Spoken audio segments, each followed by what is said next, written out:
Welcome to Between the Business Cards, a podcast that helps business professionals take their network and sales skills to the next level. And now, here are your hosts, Martina Niemeyer and Brandon Souba. Hello, everybody, and welcome to Between Two Business Cards, where we share tips and tricks on referrals, sales, and kind of what goes on between when you give someone a business card or when they take your business card. That's right. So between the business cards, that's where we're at. I love how we're reiterating the title. And Yes. This is pretty far into the season, or we might even be in a new season at this point. Right.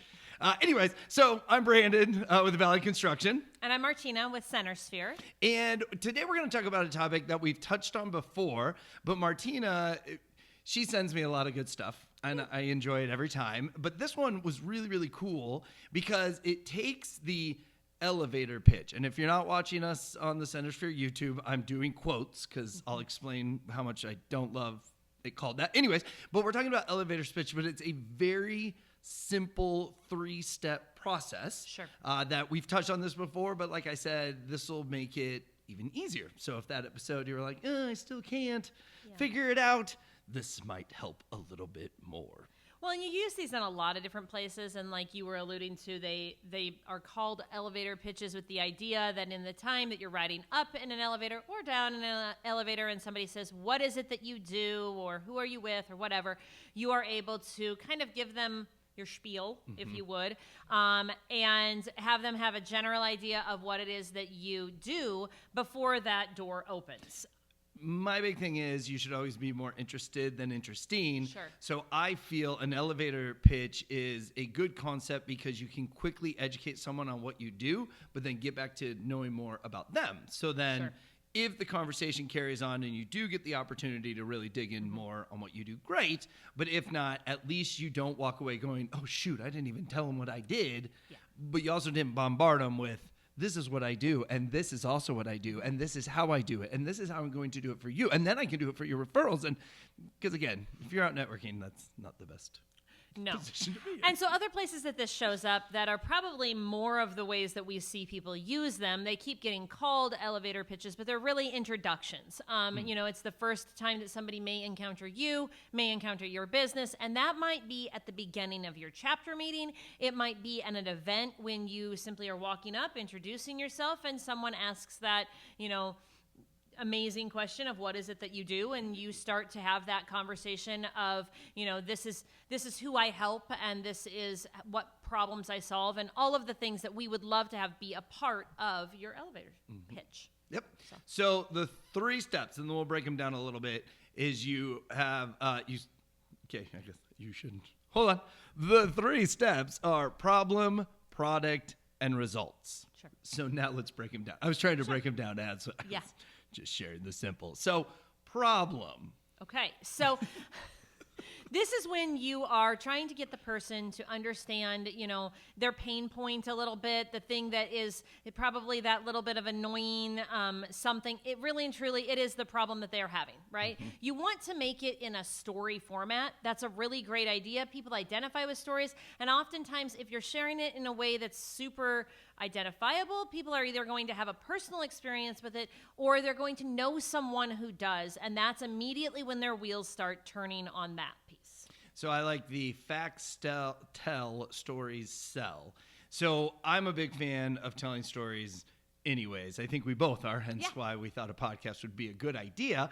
But when you share stories and they can visualize, I can see somebody that has the issues you're talking about or that has the challenges that you're talking about, and that helps me think of a name so then I have someone I can refer you to, or like the golden goose, I have somebody that has clients that have that issue all the time. Mm-hmm. So now that you've explained it, I want to make those connections because now you can solve the problem for them.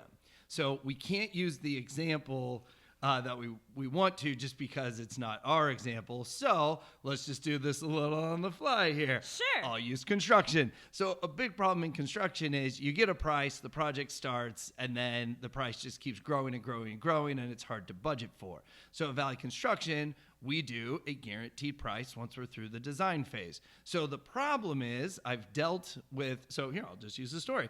So if you know somebody that has dealt with a contractor where they started a project, budgeted at a certain amount, and then it grew to a point that they almost couldn't afford it, or maybe couldn't afford it and had to go borrow more money, at Valley Construction, we're able to give you a locked-in price because we do all the work on the front side of it.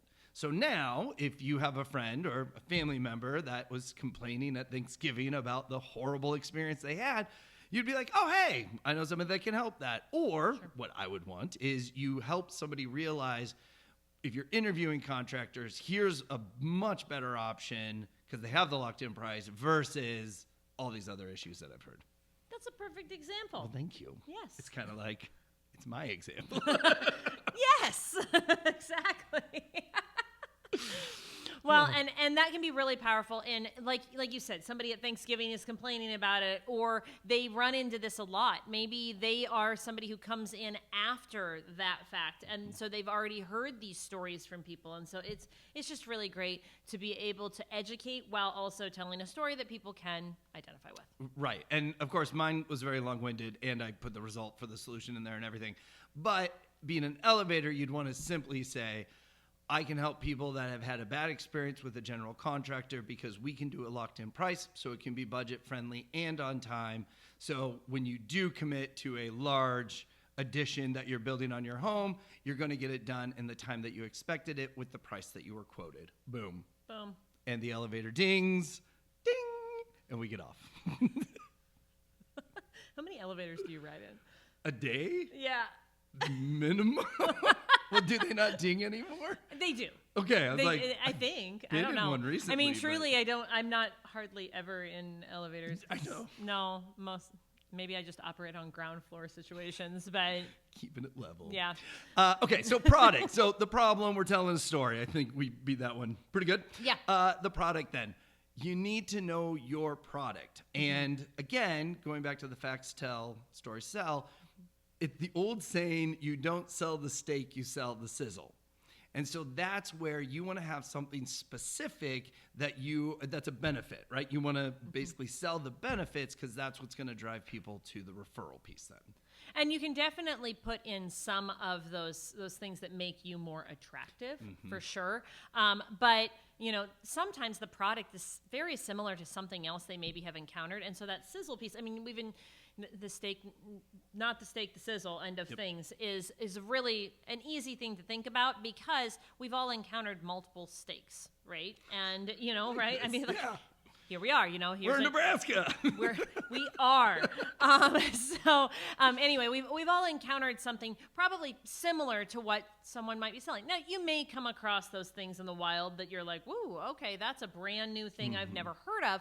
But for the most part, you're going to be hearing about things that are really pretty similar to something else you've maybe heard about. What you're looking for is in your mind when you're trying to talk about your product is what makes it different, what adds that little extra flair, what is that extra seasoning, that sizzle, that piece that makes it go, oh, well, that's intriguing. And so like when you talk about locked in price, like that right there, that's something they maybe haven't heard about before, and it leads to more questions that can come up. That's another thing with the product piece. If you give enough of the sizzle, just enough, it'll actually keep the conversation rolling, which is what you want also. You don't want it to stop at the end of your elevator pitch. Right. Identify. I was thinking insurance as you were talking about this, right? Like insurance, very common within all the different groups, very common at networking. And every insurance agent at the end of the day can sell generally the same product. Like when I was in banking, it's a commodity. A bank product is a bank product.